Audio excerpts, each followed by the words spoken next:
ఈరోజు ఈ వీడియో చేయడానికి ముఖ్య కారణం ఏంటంటే,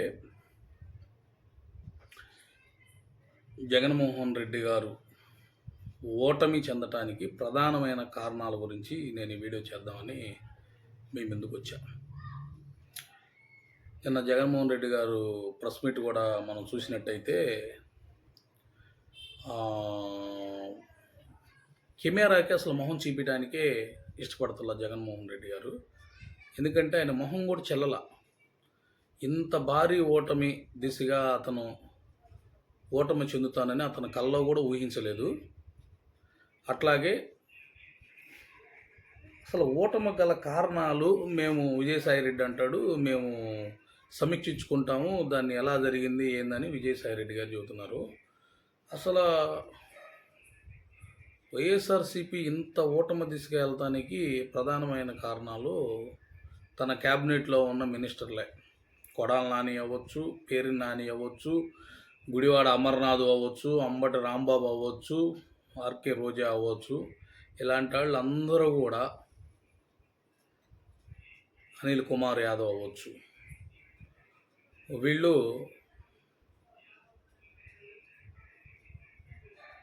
సమాజంలో మనుషుల మధ్యన బతుకుతున్నామని మాత్రం ఏమాత్రం వీళ్ళు ఊహించుకోలే.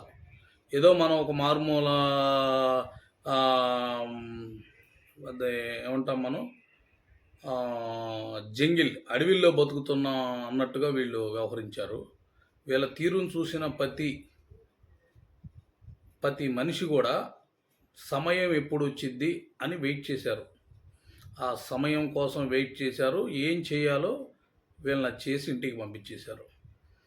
జగన్మోహన్ రెడ్డి గారు అంటారు, మేము చేసిన సంక్షేమ పథకాలు, రైతన్నలు, అమ్మ ఒడి, పెన్షన్లు, అవ్వాతాతలు. జగన్మోహన్ రెడ్డి గారు, నేను ఒకటి చెబుతున్నా, ఇచ్చాను అంటున్నారు. మీ జేబులో డబ్బులు ఏమన్నా ఇచ్చారా? రాష్ట్ర ప్రజలకి మీ జేబులో డబ్బులు ఏమన్నా ఇచ్చారా? మీ జేబులో డబ్బులు ఇచ్చినట్టుగా నేను అన్ని పంచాను, ఇన్ని పంచానని చెబుతున్నారు. మీ జేబులో డబ్బులు ఏమైనా ఇచ్చారా? ప్రజల డబ్బు ప్రజలకు ఇచ్చారు. ఎందుకు మీ జేబులో డబ్బులు ఇచ్చినట్టుగా ఇచ్చేస్తారేంది? నేను అడుగుతున్నా, గుంటూరు నుండి నేను అడుగుతున్నా, మీ బాబాయ్ ఎందుకు చనిపోయాడు? మీ బాబాయ్ ఎందుకు చనిపోయాడు? దీనికి సమాధానం నీ దగ్గర ఉందా? ఎవరైతే చంపారో వాళ్ళకి నువ్వు కొమ్ము కాస్తా సొంత బాబాయ్ కూతుర్ని, నీ చెల్లిని పిచ్చిదాన్ని చేసి ఢిల్లీ నడివీధుల్లో సిబిఐ ఆఫీసుల చుట్టూరు తిరిగిచ్చేటట్టుగా చేసింది నువ్వు కాదా? సొంత చెల్లెల షర్మిల నీ క్యాంపెయిన్ చేసి నీ పార్టీని అధికారంలో తీసుకొచ్చి 151 సీట్లు తీసుకొచ్చింది. నీ షర్మిలకి నువ్వేం చేశా? వదిలేయలేదా మధ్యలో? సొంత తల్లి, నీ కడుపును పుట్టిన తల్లి కడపలో షర్మిలమ్మకి ఓటేయండి అని అడిగింది. అది సరిపోదా నీకు? అదేమంటే నువ్వు క్యాంపెయిన్ చేయడానికి నువ్వు కడప వెళ్ళినప్పుడు అవినాష్ చిన్నోడా? అంటే నువ్వేం చేద్దాం అనుకుంటున్నా? అసలు ఈ రాష్ట్రాన్ని, అంటే నువ్వు చెప్పే ప్రతి మాటలు కూడా ప్రజలు వింటారనుకున్నావా? వాళ్ళ చేత బూతులు తిట్టించి జనాల్ని ఒక్కొక్కడు ఆంబోతులాగా జనాల మీద, ఒక్కొక్కడు ఆంబోతే కదా, వాళ్ళు ఆంబోతేనే అనాలి. ఎందుకంటే వాడు సరిగ్గా మనిషి అయితే మాటలు వస్తాయి. అందరిని రౌడీ షీటర్ని వీళ్ళందరిని అసెంబ్లీలో చేర్చి నిష్టానుసారంగా మీడియా ముందలు పెట్టుకొని ఒక్కొక్కరిని బూతులు తిట్టిస్తావా? పవన్ కళ్యాణ్ అనే వ్యక్తిని ఏ రోజు కూడా నువ్వు ఇన్నాళ్ళలో ప్యాకేజీ స్టారు, 3 పెళ్ళిళ్ళు, 4 పెళ్ళిళ్ళు, పవన్ కళ్యాణ్ పేరే నువ్వు ఉచ్చరించినవాడివి. నిన్న మీడియా ముందుల కూటమిలో ఉన్న పవన్ కళ్యాణ్ గారికి అన్నావు. అది సరిపోదా నీకు? నీ ఓటమి, నువ్వు అక్కడే ఓటమి చెందినట్టేగా. నిన్ను పాతాళంలోకి తొక్కుతానన్నాడు, అదా పాతాళంలోకి తొక్కేసేసాడుగా. కేవలం 11 సీట్లకు నిన్ను పరిమితం చేశాడు, 4 ఎంపీలకి. ఎవరితోటైతే పెట్టుకోకూడదో నువ్వు వాళ్ళతోనే పెట్టుకున్నావు. ఎవరితోటైతే పెట్టుకోకూడదో మీరు వాళ్ళతోనే పెట్టుకున్నారు జగన్ గారు. ఆ? ఆ, ప్రతి జిల్లాల్లో ఒక్కొక్కడు కింద స్థాయి లీడర్ల కాడి నుంచి రౌడీయిజం ఏందనేది చూపించారు. రౌడీయిజంగా ఒక్కొక్కరిని కొడతాం. అమర్నాథ్ గౌడ్ అనే వాళ్ళ అక్కాయిని వాడెవడో ఇది చేస్తే వాడిని పెట్రోల్ పోసి తగలబెట్టడం బాపట్ల దగ్గర. మీరు చేసిన అరాచకాలు మీరు మళ్ళీ దీనికి కూడా నువ్వు కప్పిపుచ్చుకుంటానికి ఏం జరిగింది నీకు 151 సీట్లు ఇచ్చినప్పుడు ఏమైనా జరిగిందని ఎవరైనా అన్నారా? ఇవాళ కూడా అదే జరిగింది. ప్రజా తీర్పును గౌరవించాలి.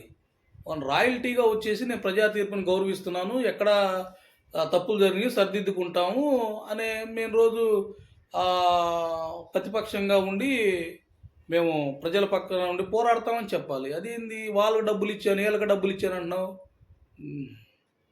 నీ జేబులో డబ్బులు ఏమన్నా ఇచ్చావేంది ప్రజలకు ఏమన్నా? మీరు మంది సొమ్ముతోటి నెత్తురు పీల్చుకొని జలగల్లాగా పీల్చుకునే చాలు. అసలు మీకు ఉత్తరాంధ్రలో పనేంటి? సుబ్బారెడ్డికి ఉత్తరాంధ్రలో పనేంది, మిథన్ రెడ్డికి ఉత్తరాంధ్రలో పనేంది? నువ్వు చేసిన కుల రాజకీయాలు జనాలకు అర్థం కాలేదంటారా? మీరు కొన్ని వందల ఎకరాల పొలాలు ఉత్తరాంధ్రాన్ని దోసుకొని ఉత్తరాంధ్ర ప్రజలు ఎల్లగొట్టలేదా? నువ్వు రాజధాని విశాఖపట్నం అంటేనే నిన్ను ఎల్లగొట్టారు. ఏంది నువ్వు మాట్లాడేది? నువ్వు చెప్పే మాటలు వింటారా? అంబటి రాంబో వాంబోతుగాడు, అమర్నాథ్ గాడు వాడు ఒక వేస్ట్ నా కొడుకు, పేరు నానిగాడు వాడి మొహం చూస్తేనే జనాలు ఉమ్మేసేటట్టున్నారు. ఇలాంటి వాళ్ళు నువ్వు క్యాబినెట్లో పెట్టుకొని నువ్వు రోజు మీడియా ముందలుండి తిట్టిస్తా? సమాచార మినిస్టర్గా ఉండి ఏ జర్నలిస్ట్కైనా వాడు ఏ రోజన్నా కానీ ఏమైనా ఉపయోగపడ్డా? నేనే ఉన్నాను. జర్నలిస్ట్గా ఉంటే అక్రెడిటేషన్ కార్డులు ఇవ్వటం ఇంత వడ్డీ చేతగాల ఆ మొహానికి. వాడు ఆంబోతు అనిల్ గాడు, నెల్లూరు ఆంబోతు అనిల్ గాడు మీడియా ముందుకు వచ్చి వాడికి ఏం మాట్లాడతాడో వాడికే అర్థం కాదు. వాడిని ఇక్కడ తీసుకొచ్చి నర్సాపేటలో ఎంపీ వేయించారు మీరు. ఇలాంటి ఎదవలందరినీ కూడగట్టి నువ్వేందంటే జనాలను భయపెట్టించావు. సైకో పాలన అంటారు చూసావా? సైకో పాలన అంటే ఏందో మేము కళ్ళారా చూసాం. జగన్మోహన్ రెడ్డి గారు. ఇంకో విషయం చెబుతున్నాం, ఇది ఎంతటితోటి ఏం అయిపోలా. నువ్వు ఎంత బాధపడినా ఎంత నటించినా ప్రజలు చాలా చైతన్యవంతులయ్యారు. ఈ 5 ఏళ్లలో ఎవడెవడు ఏమేం చేసింది మొత్తం లిస్ట్ అంతా ఉంది. గుంటూరులో కూడా వాడెవడ గడ్డ పేరు కూడా చెబుతా, టైం ఉంది. వాడు ఎందుకంటే కొద్దిగా పోలీసుల్ని ఆశ్రయించి ఇప్పుడు నాకు ప్రాణహాని ఉంది జనసేనను టీడీపీ వాళ్ళ నుంచి అన్నాడు కదా, సానుభూతి పరుల నుంచి. వాడు గుంటూరు జిల్లాని వదిలిపెట్టి వెళ్ళకపోతే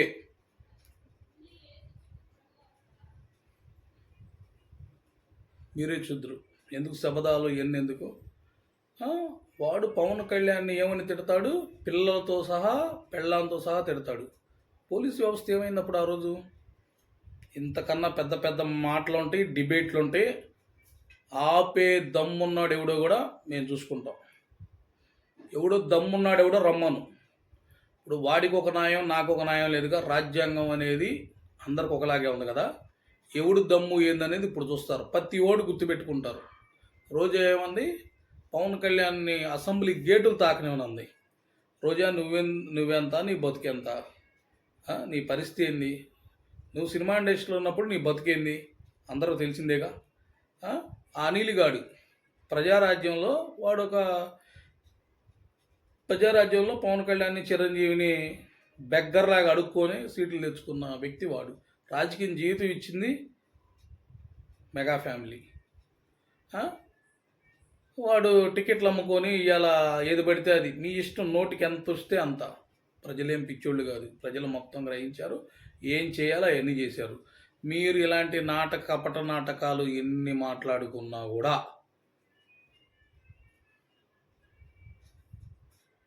మీ నూకలు చెల్లిపోయినాయి. ఇక్కడ ఆంధ్రప్రదేశ్లో మీ నూకలు అందరికీ ఆంధ్రప్రదేశ్లో నూకలు మొత్తం చెల్లిపోయినాయి. మీరు ఎవడెవడు ఎక్కడికి వెళ్ళిపోయాడో కూడా లిస్ట్ ఉంది.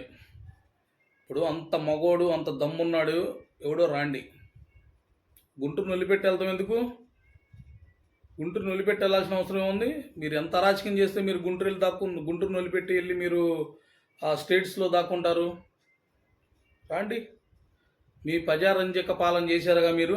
నిలబడి చెప్పండి ప్రజల సైడ్ నుంచి. ప్రజలే ఇచ్చిందేగా ఈ కూటమికి గెలుపు. సొంత బాబాయిని చంపితే నువ్వు మాట్లాడలేనోడివి, సొంత బాబాయిని. ఈ పాపం ఊరికే పోదు.